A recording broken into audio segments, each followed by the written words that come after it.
नमस्कार मित्रांनो, तर व्हर्च्युअल कॉस्मॉस या चॅनलवर तुमचं स्वागत आहे. तर आज आपण बघणार आहोत आर्टिकल्स इन इंग्लिश. तर इंग्लिशमधले जे आर्टिकल्स आहेत ते आहेत अ, ॲन, द.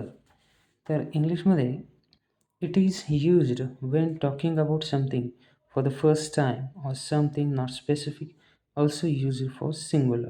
म्हणजे आपण जर एखाद्या गोष्टीविषयी जर पहिल्यांदा बोलत असू किंवा जर एखाद्या विशिष्ट गोष्टीविषयी आणि ती एकवचनी जर असेल तर आपण वापरतो. जसं की example, I saw a dog. Any dog, not a specific one. मी एक कुत्रा पाहिला. ठीक आहे. मग तो कुठलाही असो, तो काही एक विशिष्ट कुत्र्याने आय सॉ अ डॉग. तर या ठिकाणी आपण वापरला आहे. I saw a dog. Use a before consonant sound. आपण केव्हा वापरतो? व्यंजनाच्या अगोदर. जसं की अ बॉय, अ कॅट. त्यानंतर ॲन ॲपल, ॲन एलिफंट हे आपण केव्हा वापरतो? की जेव्हा if the noun start with a vowel, म्हणजे जर नाम हे स्वरापासून स्टार्ट होत असेल. जसं की देन वी यूज